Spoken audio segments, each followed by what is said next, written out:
Hoje a gente vai dar uma olhada num tipo bem diferente de mapa. Não mapa de uma cidade ou de um país, mas a planta baixa de um dos maiores portais de notícias do Brasil. A ideia aqui é entender como a informação é organizada e, claro, como ela chega para milhões de pessoas todos os dias. Vamos mergulhar nessa estrutura. E tudo começa com uma notícia que parece super comum, né? Um bloqueio no trânsito em São Paulo. É o tipo de manchete que a gente vê o tempo todo. É uma coisa bem local, imediata e que, para a maioria das pessoas, é só mais um acontecimento do dia. Mas aí é que está a pergunta. Como uma notícia sobre o engarrafamento numa rodovia específica de São Paulo se encaixa numa máquina que informa um país inteiro?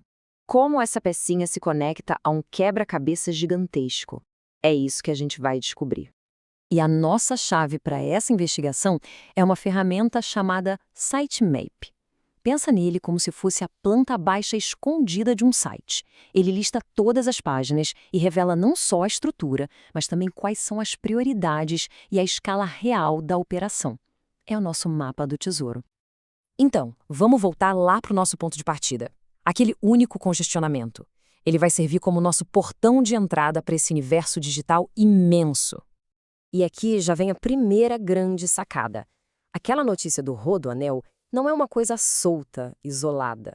Ela é, na verdade, um pequeno nó numa rede enorme e super bem organizada, feita para capturar e distribuir informação de todo tipo e tamanho. Agora, vamos dar um passo para trás e olhar essa estrutura de cima. Vamos ver quais são os grandes temas, aqueles pensados para engajar o país todo. O mapa do site mostra pra gente as grandes editorias. Política, economia, saúde, ciência. Esses são os pilares. São os assuntos que formam a base da conversa nacional, os tópicos que interessam a praticamente todo mundo, não importa onde a pessoa morre. Então, o ponto é o seguinte: essas seções não estão lá só para cobrir as notícias.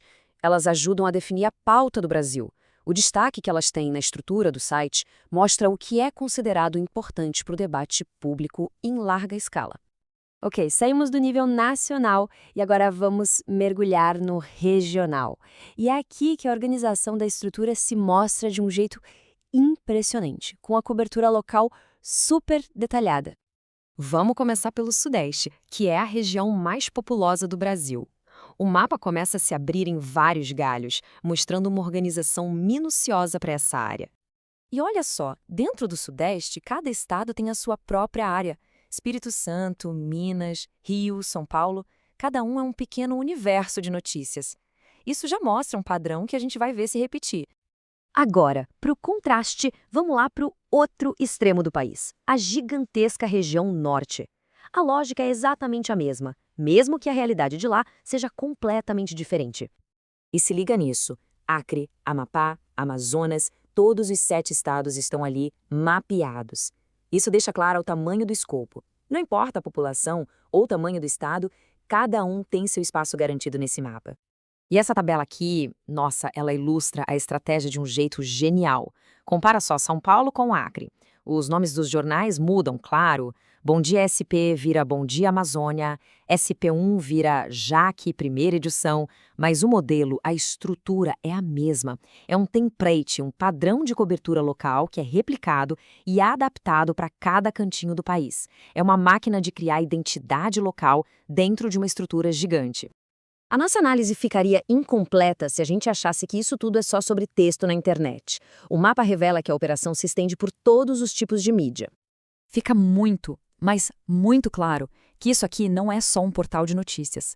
É a cara digital de uma rede de televisão gigantesca. A conexão entre os dois é total. Pensa nos nomes: Jornal Nacional, Fantástico, Globo Repórter, programas que todo mundo conhece. Todos eles estão profundamente integrados na arquitetura do site. Cada programa de TV tem sua própria casinha ali dentro, transformando o conteúdo que foi para o ar em conteúdo digital para sempre. E não para na TV, não. A expansão vai também para a dimensão do áudio, mostrando um alcance super moderno. O mapa revela uma rede de podcasts bem forte. O assunto, papo de política, resumão diário. A variedade de programas mostra que a estratégia de conteúdo em áudio é tão ampla quanto a de texto e vídeo, cobrindo desde notícia quente até educação financeira. Certo. A gente viajou por esse mapa de ponta a ponta. No fim das contas, o que essa planta baixa nos revela sobre a grande estratégia por trás disso tudo? Dá para resumir a estratégia em 3 partes. Primeiro, temas centralizados, para definir a pauta nacional com assuntos que unem o país. Segundo, entrega descentralizada, para criar conexão e identidade local, falando a língua de cada região. E terceiro, integração total, que amarra tudo misturando web, TV e áudio num ecossistema único e muito poderoso. E assim a gente fecha o círculo. A gente começou com uma única notícia sobre um engarrafamento e, seguindo o mapa, acabou descobrindo um ecossistema de mídia que cobre uma nação inteira, do geral ao super específico, em todas as plataformas possíveis. O que nos leva a uma última reflexão.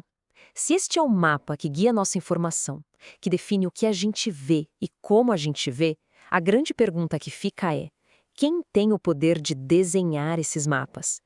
E o que isso significa para todos nós?